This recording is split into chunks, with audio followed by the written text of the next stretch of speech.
Jack the Ripper, the Shadow of Whitechapel. Before we begin tonight's story, don't forget to like this video and subscribe to the channel. Your support helps us bring more fascinating stories, mysterious legends, and unforgettable historical tales. Now, dim the lights, get comfortable, and prepare to travel back to one of the darkest chapters in history. London, 1888. The city was the heart of the greatest empire on earth. Grand buildings stretched toward the gray skies. Wealthy gentlemen walked through elegant streets illuminated by gas lamps, and the sound of horse-drawn carriages echoed through the avenues of power. But beneath the shining surface of Victorian London existed another world. A world of poverty, a world of hunger, a world of desperation. In the district of Whitechapel, thousands struggled to survive each day. Narrow alleyways twisted through endless rows of crumbling buildings. The air carried the smell of smoke, sewage, and misery. Families crowded into tiny rooms. Children slept in the streets. Crime was common. Hope was rare. And somewhere in those dark streets, a monster was waiting. A monster who would become one of the most infamous figures in human history. A name that would terrify generations: Jack the Ripper. The strange thing about Jack the Ripper is that nobody truly knows who he was. No photograph, no confirmed identity, no grave, no final confession. Only fear, only blood, only mystery.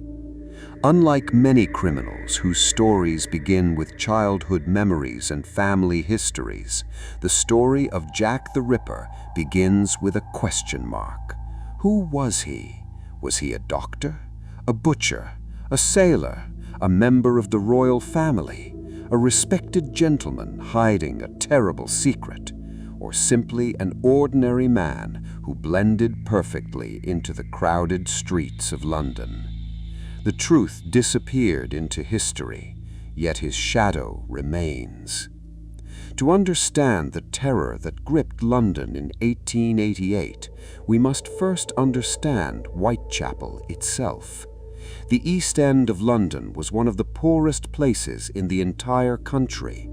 Thousands of immigrants arrived searching for a better future, only to find overcrowded neighborhoods and brutal living conditions. Work was scarce, food was expensive, and many women found themselves with very few choices. Some worked in factories, others cleaned houses, many sold small goods on the streets, and some, driven by poverty and desperation, turned to prostitution just to survive another night. Life was harsh, but nothing could prepare them for what was coming. During the late summer of 1888, rumors began spreading through Whitechapel. People whispered about a dangerous man wandering the streets after dark. Some claimed they had seen him talking to women near the alleyways. Others believed he was a foreigner. Some thought he was a local resident. Nobody knew. Then came the first murder. On the morning of August 31st, 1888, a woman named Mary Ann Nichols was discovered in Bucks Row. The sight shocked even experienced police officers. Her throat had been brutally cut. The attack was savage, violent, personal. The killer had not simply murdered her, he had mutilated her body. As news spread through Whitechapel, fear followed. Residents gathered in the streets discussing the crime. Police searched for clues. Newspapers reported every detail they could find. Yet despite the growing concern, few realized this was only the beginning. The killer was not finished, not even close. Just over a week later, another woman was found dead. Her name was Annie Chapman. The scene was even horrifying. Investigators arrived and immediately realized they were dealing with someone capable of extraordinary brutality. The killer appeared calm, methodical, almost surgical. The wounds suggested knowledge that disturbed investigators. Some believed the killer possessed medical training. Others disagreed. The arguments would continue for more than a century. Meanwhile, panic spread through Whitechapel. Women became afraid to walk alone. Men carried weapons. Residents locked their doors earlier than ever before. Every stranger became a suspect. Every shadow looked threatening. Every footstep in the darkness caused hearts to race. But the killer remained invisible. He moved through the city like a ghost, leaving death behind him and disappearing before anyone could stop him. As September continued, the newspapers became obsessed with the murders. Headlines screamed for answers. Journalists competed for shocking details. The public demanded justice, and somewhere in Whitechapel, the killer read the stories. Perhaps he smiled. Perhaps he enjoyed the attention. Perhaps he knew the entire city was now terrified of him. Then came the night that would become legendary. The night historians would later call the double event. September 30th, 1888. The streets were cold and quiet. Most residents were asleep, but death was awake. Before sunrise, one woman was found murdered. Her name was Elizabeth Stride. Police barely had time to process the crime before another horrifying discovery was made. A second victim, a second body, a second murder, just hours apart. The victim's name was Catherine Edwose. The brutality shocked even hardened investigators. London erupted with fear. The killer was becoming more confident, more daring, more dangerous. And yet, despite increased police patrols and public vigilance, nobody could catch him. It was as if he vanished into thin air after every attack. The mystery deepened further when newspapers received a letter signed with a name the world would never forget: Jack the Ripper. Whether the letter was truly written by the killer remains unknown, but the name stuck. From that moment forward, the mysterious murderer was no longer an anonymous criminal. He had become a legend, a nightmare with a name: Jack the Ripper. The newspapers printed the name everywhere. Soon the entire world knew it, and with every headline, the fear grew stronger. The fear did not arrive all at once. It crept into Whitechapel slowly, like fog rolling through the narrow streets. At first, people spoke about the murders in hushed voices inside crowded pubs. They discussed them over cheap meals and during long hours of factory work. Many believed the police would quickly find the killer. After all, how could a man commit such crimes in one of the busiest cities in the world and simply disappear? But as the days passed, confidence began to fade. Every morning seemed to bring another rumor. Every evening seemed darker than the last. The streets of Whitechapel had never been welcoming after sunset, but now they felt different, threatening. Men walking home from work looked over their shoulders. Women hurried through the darkness, avoiding eye contact with strangers. Even the familiar sounds of London seemed unsettling. The distant clatter of carriage wheels, the whistle of cold wind through alleyways, footsteps echoing behind someone in the dark. Everything felt suspicious. Everything felt dangerous. And somewhere out there, the killer was still free. Police investigators faced enormous pressure.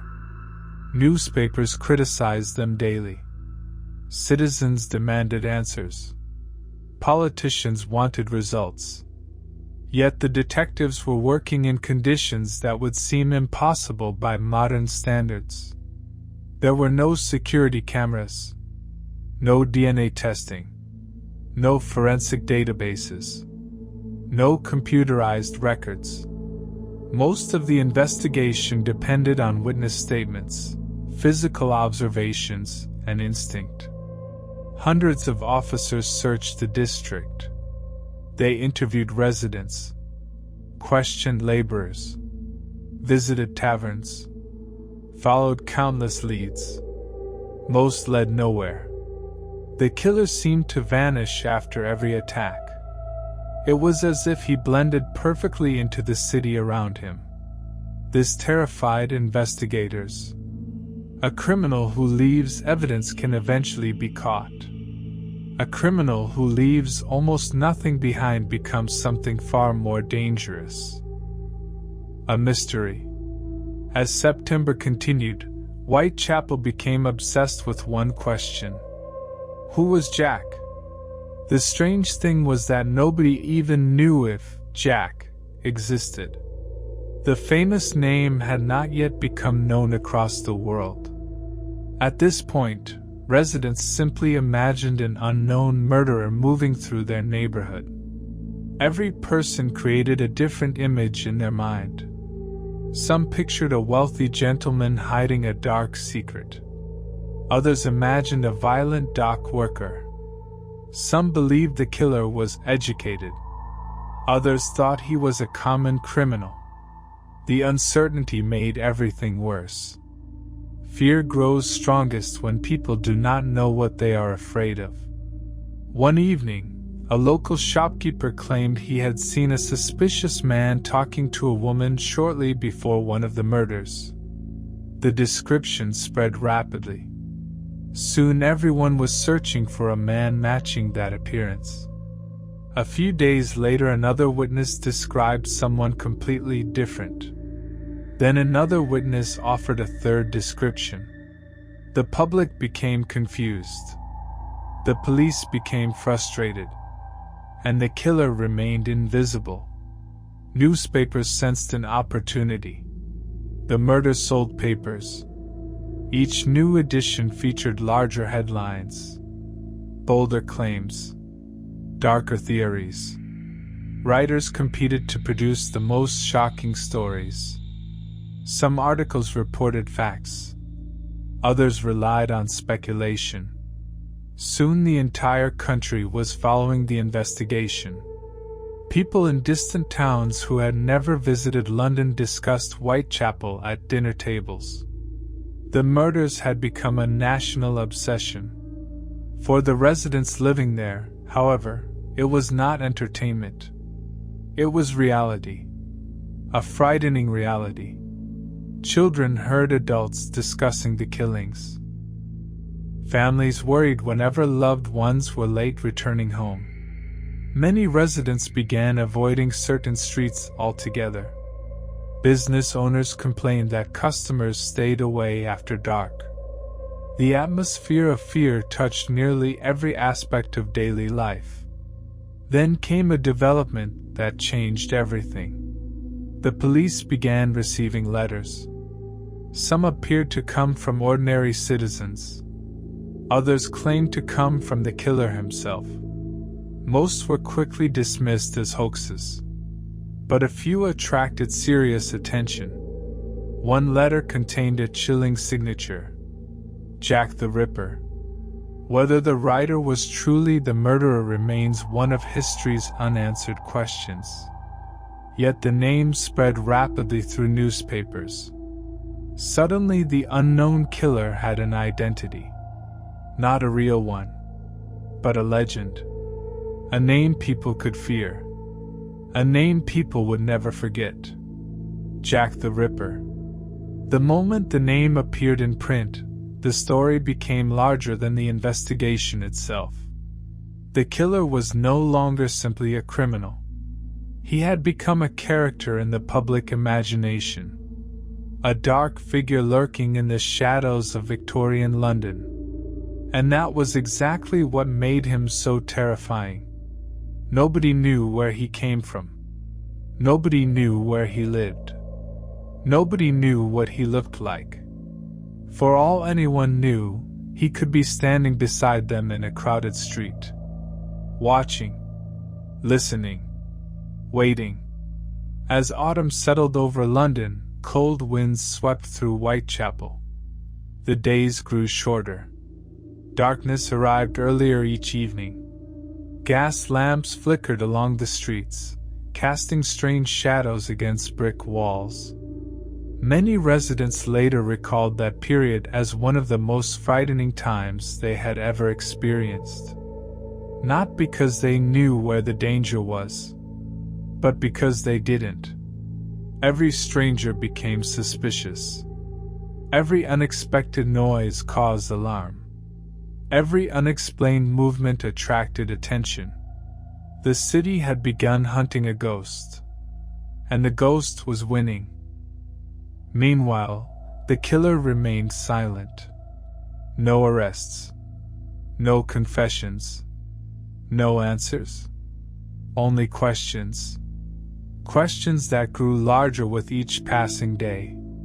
Questions that would eventually survive long after everyone involved was gone. Questions that historians, detectives, writers, and researchers would still be asking more than a century later. Who was Jack the Ripper? Why did he kill? How did he avoid capture? And most importantly, was he preparing to strike again? The question haunted London. Was he preparing to strike again? No one knew the answer. Yet deep inside Whitechapel, many people feared they already knew it. The killer had not been caught. A man capable of such crimes was unlikely to simply disappear. Somewhere beyond the glow of the gas lamps, beyond the crowded lodging houses and narrow alleyways, he was still there. Breathing. Walking. Watching. Waiting. The autumn of 1888 grew colder with every passing week. Rain frequently soaked the streets, turning the roads into muddy paths reflecting the dim light of London's lamps. Whitechapel never truly slept. Even in the darkest hours of the night, laborers moved between jobs, drunks stumbled from taverns, and desperate souls searched for a way to survive until morning. The district was alive, and that made the killer's ability to vanish even more remarkable. Detectives often asked themselves the same question.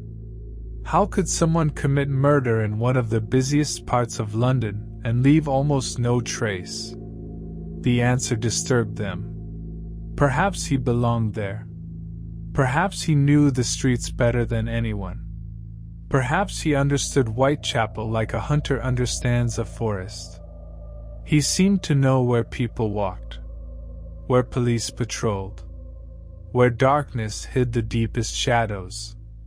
Again and again he escaped. The public had begun creating stories about him. Some imagined a monstrous figure with wild eyes and blood-stained clothes. Others imagined a calm and intelligent man whose appearance attracted no attention whatsoever. Ironically, many detectives believed the second possibility was far more likely. A monster is easy to notice. An ordinary man is not. That thought terrified people. The killer might not look dangerous at all. He might smile. He might greet neighbors politely. He might pass unnoticed through crowds every day. The possibility transformed the investigation. Police no longer searched only for suspicious men. Now they searched for anyone. Doctors, butchers, clerks, laborers, teachers, merchants. No profession escaped suspicion. No social class escaped suspicion. Meanwhile, Journalists continued feeding the growing hysteria. Every newspaper wanted a new angle. Every reporter wanted an exclusive story. Headlines became larger. Rumors became wilder. Facts mixed with speculation until it became difficult to separate truth from fiction. One day readers learned that the killer might possess medical knowledge. The next day another article dismissed the theory entirely.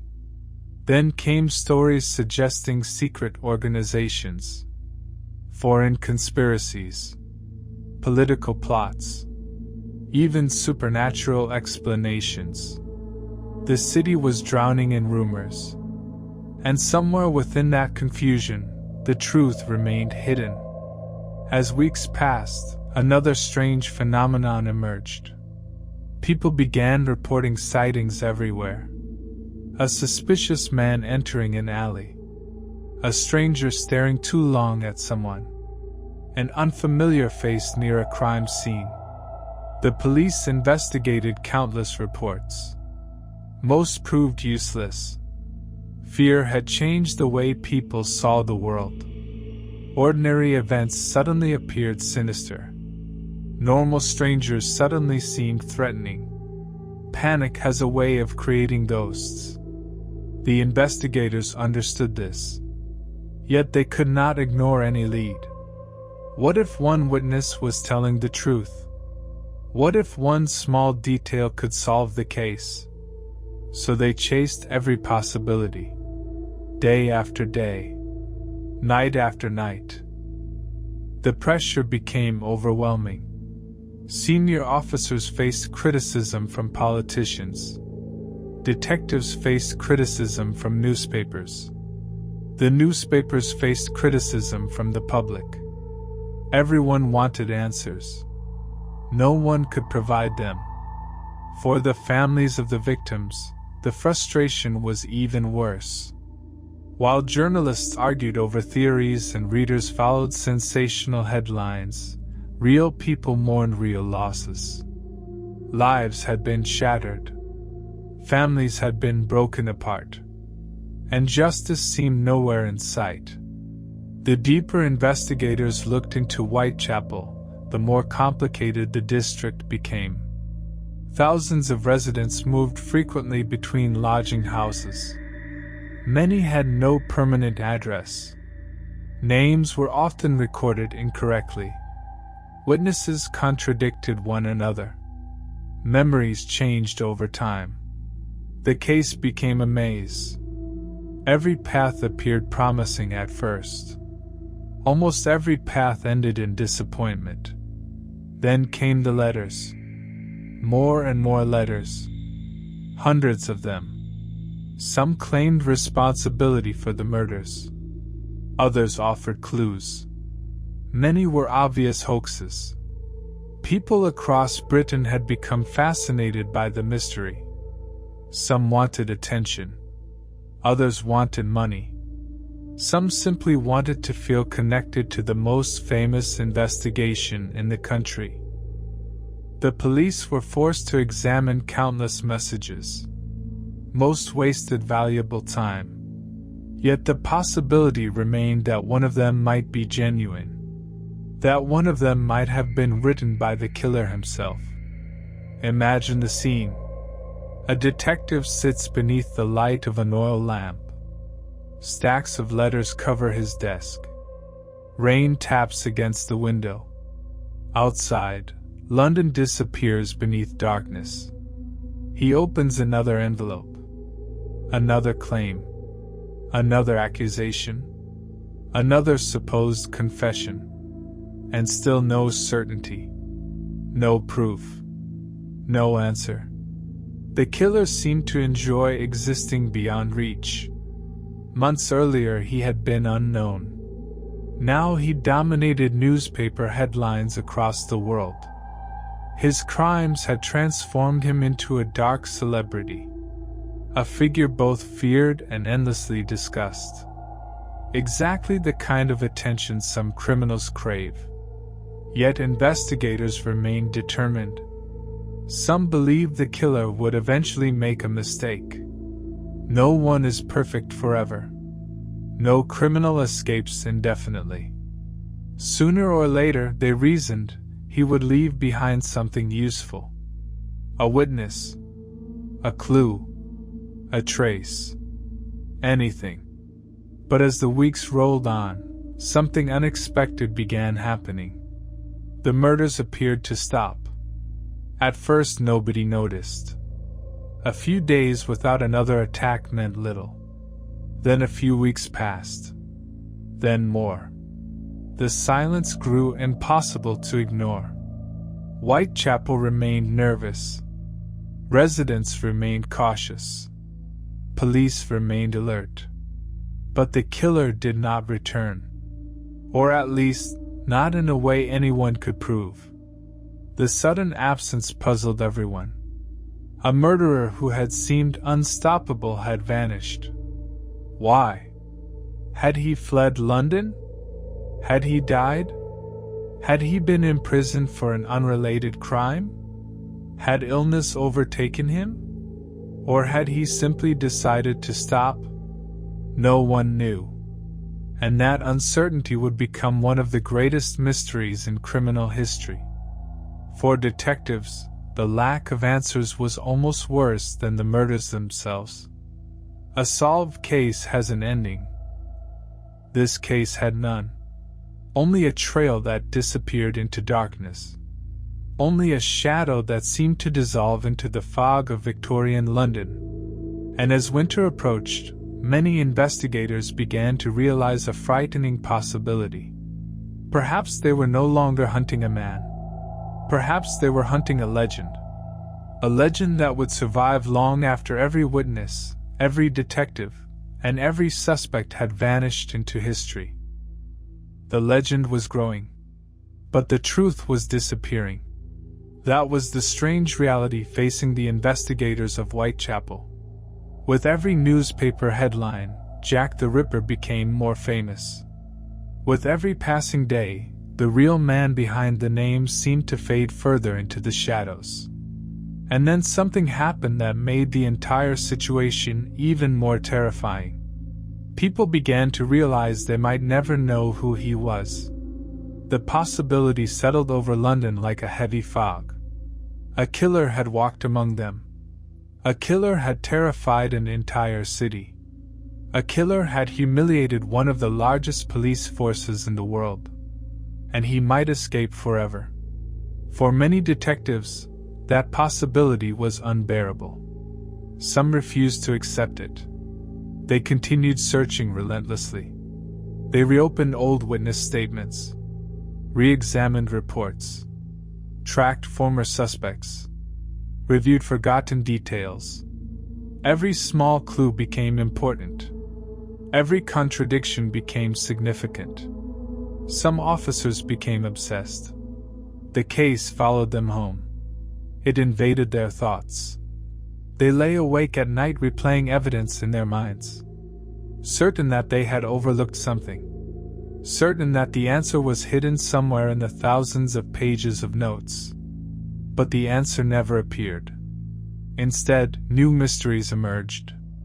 One detective discovered inconsistencies in witness testimonies. Another found reports that had never been fully investigated. A third became convinced that crucial information had been ignored during the chaos of the murders. The deeper they looked, the stranger the case became. And then came the suspects. So many suspects. Too many suspects. Every time investigators thought they had found the man responsible, the evidence slipped away. One suspect appeared promising because he lived near several crime scenes. But there was no proof. Another had a history of violence. Still no proof. Another vanished shortly after the murders ended. Again, no proof. By the autumn of 1888, Whitechapel was living in fear. Not fear of a known criminal. Not fear of a gang. Not fear of a riot. But fear of a single unknown man. A man who seemed able to appear and disappear at will. a man whose next move nobody could predict. And as investigators struggled to understand him, they began looking more carefully at the victims themselves. Perhaps the key to identifying the killer was hidden within the lives of the women he targeted. The first widely accepted victim was Mary Ann Nichols, known to friends as Polly. She was 43 years old. Life had not been kind to her. Like many residents of Whitechapel, she lived with poverty, uncertainty, and constant hardship. On the evening before her death, she was seen walking through the streets. Witnesses later reported that she appeared calm. Nothing suggested she knew she was approaching the final hours of her life. At some point during the night, she encountered someone. Who that person was remains unknown. What was said between them remains unknown. But investigators believed she willingly approached her killer, at least initially. There were no reliable reports of screams. No reports of a struggle drawing attention. Only silence. Then, during the early hours of August 31, 1888, her body was discovered in Bucks Row. The murder shocked investigators. Not only because a woman had been killed, but because of the unusual nature of the attack. Experienced officers immediately recognized that this was not an ordinary street crime. Something felt different. Something felt deeply disturbing. The case attracted attention. But at first, few imagined it would become world famous. That changed just days later.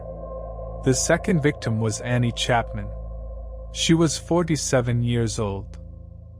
Like Nichols, she struggled financially and spent much of her life fighting against difficult circumstances. On the night before her death, she was seen speaking with a man near where she would later be found. Several witnesses attempted to describe the stranger. Their accounts varied. Some remembered a dark coat. Others recalled a respectable appearance. None provided enough information to identify him with certainty. Once again, the killer appeared to have approached his victim without attracting suspicion. And once again, he disappeared before authorities arrived. The similarities between the two murders alarmed investigators. Now they were no longer dealing with a single crime. They were dealing with a pattern. And patterns suggest intent. Patterns suggest repetition. Patterns suggest a killer who may strike again. The newspapers began paying closer attention. Citizens followed every update. The pressure on police increased dramatically. Yet the worst was still ahead. As September continued, Whitechapel became increasingly tense. Residents watched strangers carefully. Rumors spread from one street to another. The district seemed trapped in a state of constant anxiety. Then came September 30th, a date that would become infamous. Historians would later call it the double event. The first victim that night was Elizabeth Stride. She was 44 years old.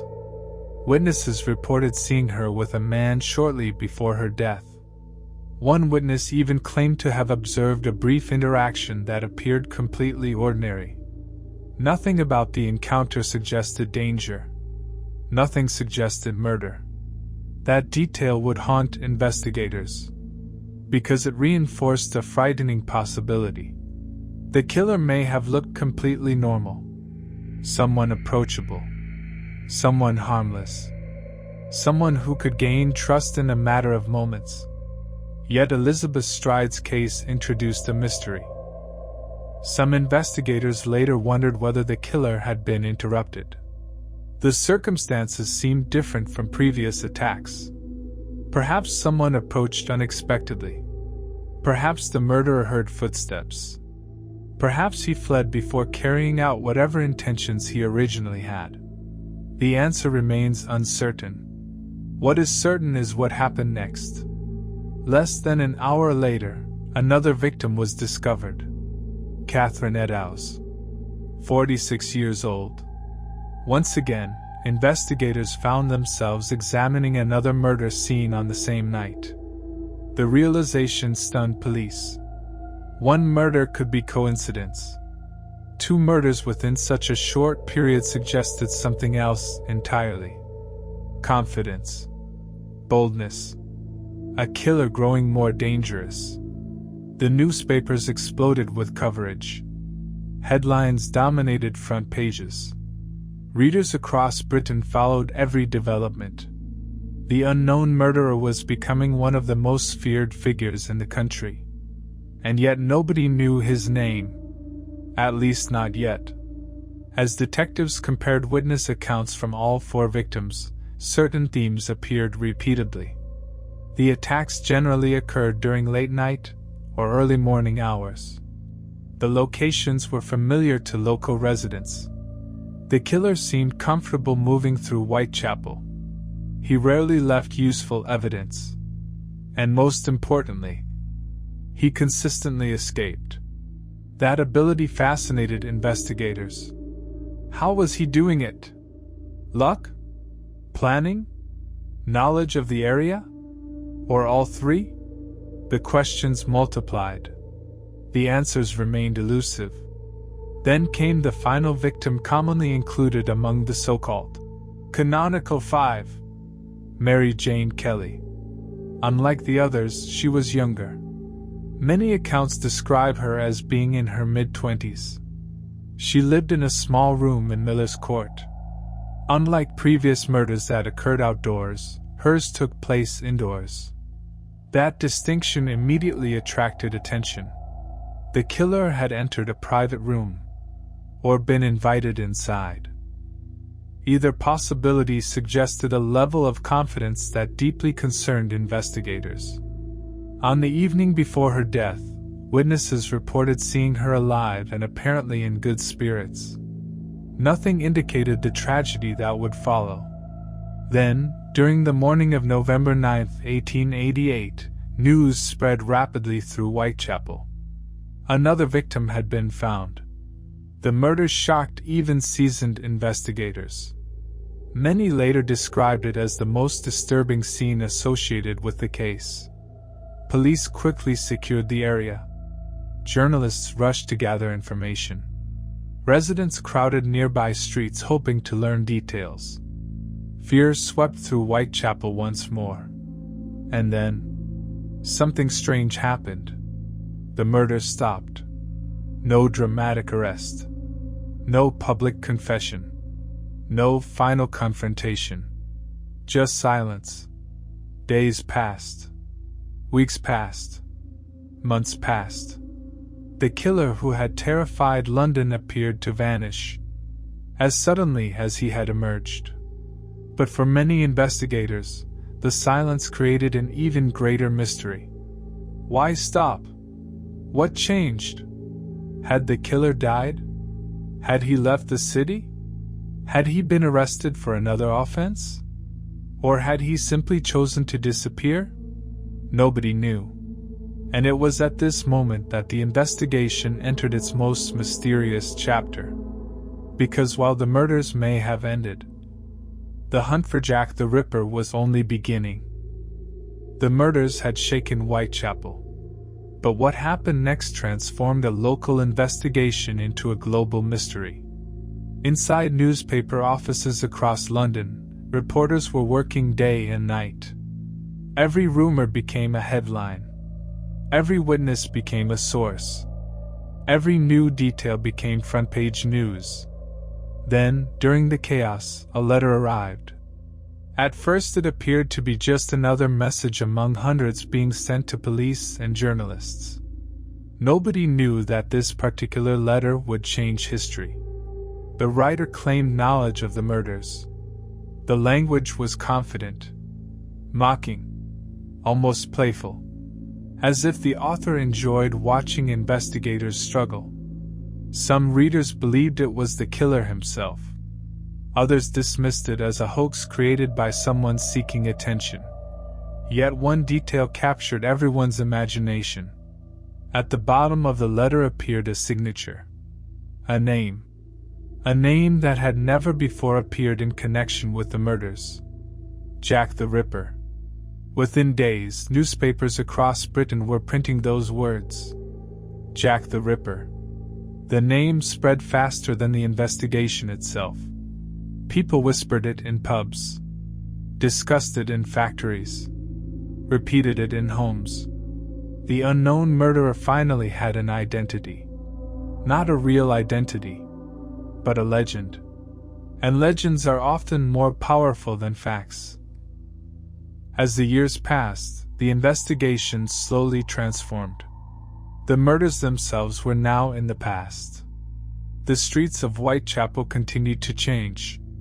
New residents arrived. Old residents disappeared. Buildings were demolished.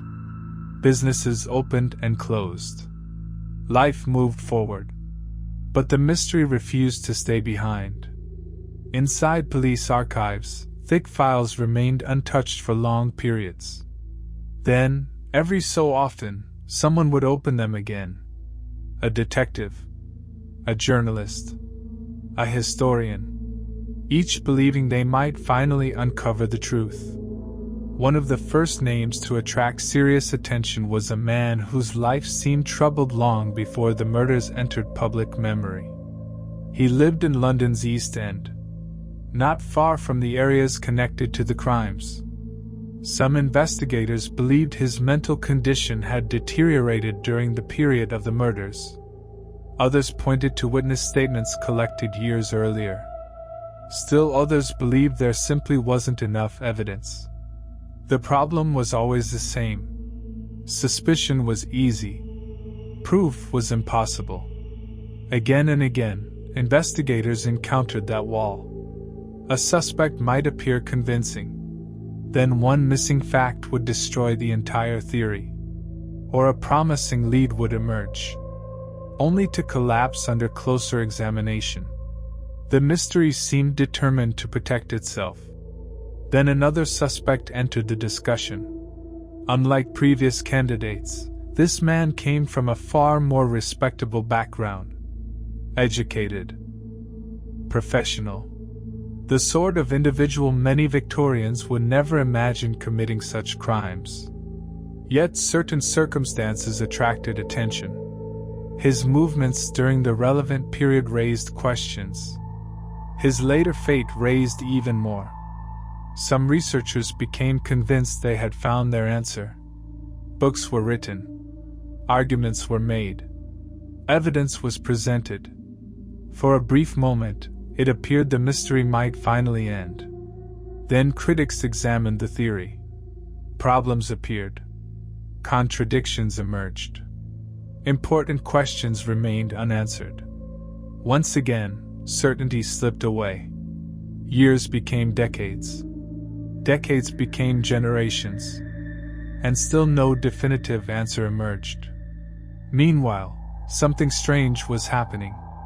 The legend of Jack the Ripper was growing larger than the real investigation. Writers added dramatic details. Movies introduced fictional scenes. Novelists created imaginary conversations. The public became fascinated not only by the crimes, but by the mystery itself. Many people knew the name. Far fewer knew the actual facts. The line between history and myth became increasingly blurred. And that was dangerous. Because myths often hide the truth. Researchers found themselves constantly separating reality from invention. Was a particular story genuine? Or had it been created years later? Did a witness actually say those words? Or had a journalist embellished the account? Every answer created new questions. Every discovery revealed new uncertainties. Yet the fascination endured.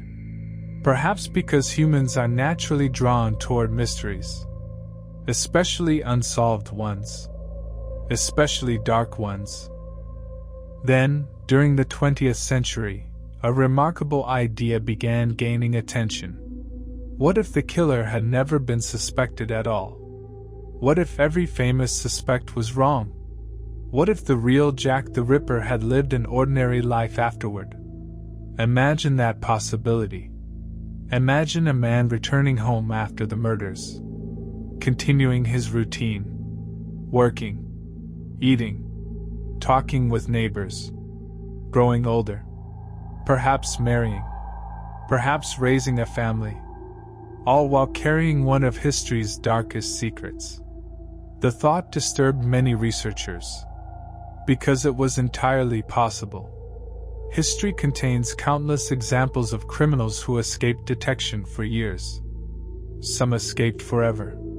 Perhaps Jack the Ripper had done exactly that. Perhaps the world had spent decades chasing the wrong people. If true, the mystery might never be solved. Not because the evidence was hidden, but because the evidence was gone, lost forever with the passage of time. That realization frustrated historians. Yet it also made the case more compelling. The uncertainty itself became part of the story. Then came another development: advances in forensic science. The 20th century introduced techniques investigators in 1888 could never have imagined. Fingerprints, laboratory analysis, modern criminal profiling, eventually DNA testing. Many researchers hoped these technologies would finally solve the mystery. Old evidence was re-examined. Historic documents were revisited. New theories emerged. For the first time, some experts believed science might succeed where Victorian detectives had failed. But there was a problem. Much of the original evidence no longer existed. Some items had disappeared. Others had been damaged. Many records were incomplete. The passage of time had taken its toll. And so, once again, certainty remained out of reach. Still, hope persisted. Because every few years a new claim appeared. A researcher announcing a breakthrough. A historian revealing forgotten documents. A journalist presenting a new suspect. The headlines returned. The debates resumed. And the mystery lived on. The strange thing was that each generation seemed convinced it would be the one to solve the case. Yet every generation reached the same destination. More questions. More theories. More uncertainty. And perhaps that is why the story has survived for so long. Not because of what we know, but because of what we do not know. Because somewhere in the darkness between fact and legend lies the truth. A truth hidden for more than a century. A truth that countless people have searched for. A truth that remains just beyond reach.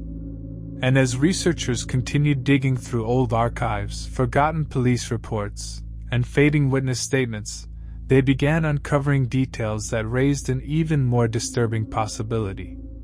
What if Jack the Ripper had not acted alone? What if the mystery was far bigger than anyone had imagined? That question would lead investigators down one of the most controversial paths in the entire history of the case. A path filled with powerful names, dangerous accusations, and theories that would shock the world. The longer the mystery remained unsolved, the more extraordinary the theories became. That was almost inevitable. When people cannot find answers, they begin searching in places they would normally never look. And in the case of Jack the Ripper, some theories reached the very highest levels of British society. By the early 20th century, rumors were already circulating that the truth had been deliberately hidden. Most investigators rejected such claims. They believed the case remained unsolved simply because the evidence was weak. But others were not convinced. They asked a troubling question. How could a murderer commit multiple crimes, attract worldwide attention, and still vanish without a trace? To some people, there was only one explanation. Someone powerful had protected him. Whether that was true or not, the idea spread rapidly. Writers published books. Journalists investigated rumors. Researchers examined old records searching for signs of a cover-up. Soon one of the most controversial theories in criminal history emerged. A theory involving influential figures and secret meetings. A theory suggesting that events occurring behind closed doors might have been connected to the murders.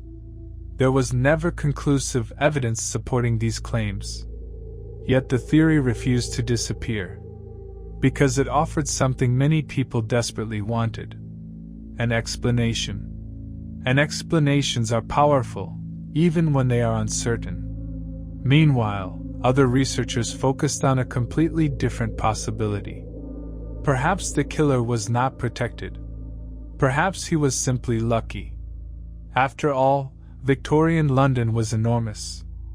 Millions of people moved through its streets. Records were often incomplete. Communication between authorities was slower than it is today. A determined criminal could exploit those weaknesses. The theory lacked drama, but many historians believed it was more realistic. Still, realistic explanations rarely capture the public eye. Some analyzed geographical patterns. Others studied personal letters written more than a century earlier. The investigation had effectively become a race across time itself. Every generation inherited the mystery. Every generation tried to solve it. Every generation failed. Then came one of the strangest developments of all. People began examining artwork, diaries, and family histories for hidden clues. An old photograph would emerge. A forgotten journal would be discovered. A descendant would claim a relative knew something important. For a brief moment, excitement would spread. Newspapers would report the discovery. Researchers would debate its significance. Then experts would investigate. And often the theory would collapse. Not because anyone intended to deceive, but because solving a mystery this old is incredibly difficult. Documents can be misinterpreted. Memories can be unreliable. Stories can grow more dramatic with each retelling. The further investigators traveled into the past, the harder certainty became. Yet the search continued. Because somewhere behind all the myths and speculation stood a real person. A real man who had walked the streets of Whitechapel. A real man who had escaped identification. A real man whose name remained hidden.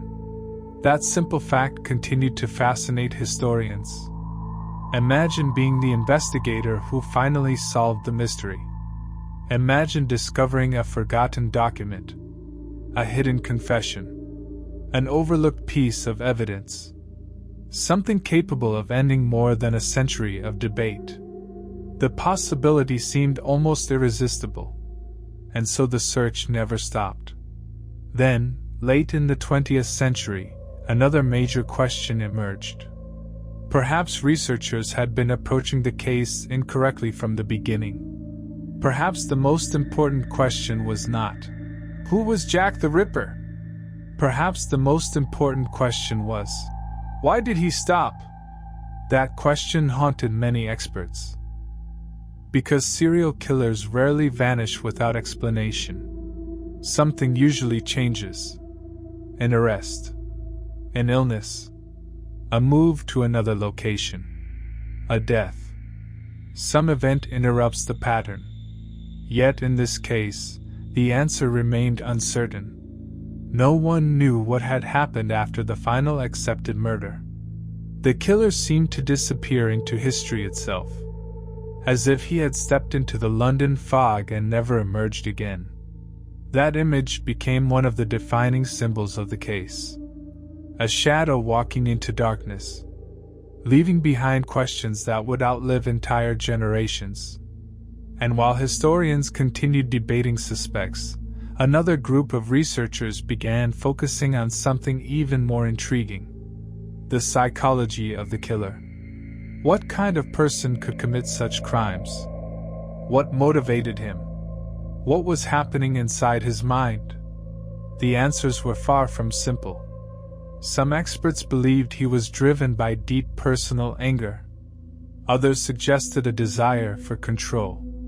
Some argued that the murders reflected psychological problems that had worsened over time.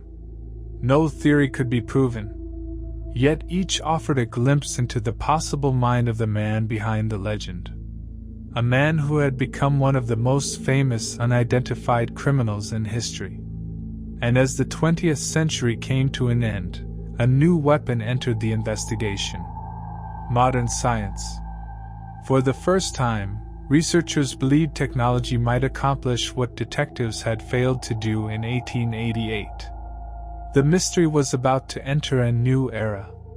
An era of laboratories, genetics, advanced analysis, and claims so dramatic that some people believed the answer had finally been found. But as always with Jack the Ripper, nothing would be that simple. And then, the trail ends. Not with an arrest. Not with a confession. Not with a courtroom verdict. But with silence. For years, investigators searched for the man known as Jack the Ripper. They followed leads, questioned witnesses, examined suspects, collected statements, reviewed evidence. Yet despite all their efforts, the most important chapter of the story remained missing. The final chapter. What happened to him? The truth is that nobody knows. No historian can point to a grave and say with certainty, Jack the Ripper is buried here. No official document confirms his identity beyond doubt. No death certificate reveals the answer. No confession accepted by all experts has ever emerged. Instead, history offers only possibilities. Perhaps the killer died shortly after the murders. Victorian London was a dangerous place. Disease was common. Medical treatment was limited. Life expectancy was far lower than it is today. It is entirely possible that the man behind the murders simply died from illness and carried his secret to the grave. If that happened, the mystery may have ended before the 20th century even began. Another possibility is that he left London. The British Empire stretched across the globe. Ships departed constantly from British ports. A man could disappear into another city, another country, another continent. If the killer chose to leave Whitechapel behind, he may have started a completely different life elsewhere. A life where nobody knew his name. A life where nobody suspected his past. Some researchers believe he may have been placed in an institution. Mental health facilities during the Victorian era were very different from modern hospitals. Records were often incomplete. Patients sometimes vanished from public view. If the killer's mental condition deteriorated, he may have spent his final years hidden away from society. Others believe he may have taken his own life. The theory gained attention because several historical suspects died under unusual circumstances. Yet no evidence conclusively links any of them to the murders. As always, certainty remains elusive. And perhaps that uncertainty is the true ending of the story. Because Jack the Ripper was never simply a criminal investigation. He became something larger. A symbol of mystery. A shadow in history. A question without an answer. Imagine London many years later. The fog still drifts through certain streets during cold nights. The city continues to grow. Generations come and go. The people who feared Jack the Ripper are long gone. The detectives who hunted him are gone. The witnesses are gone. The suspects are gone. Yet somehow, the mystery survives. More than a century has passed. Empires have fallen. World wars have reshaped nations. Technology has transformed civilization. Humans have walked on the moon. The world has changed beyond recognition. Yet one question remains. Who was Jack the Ripper?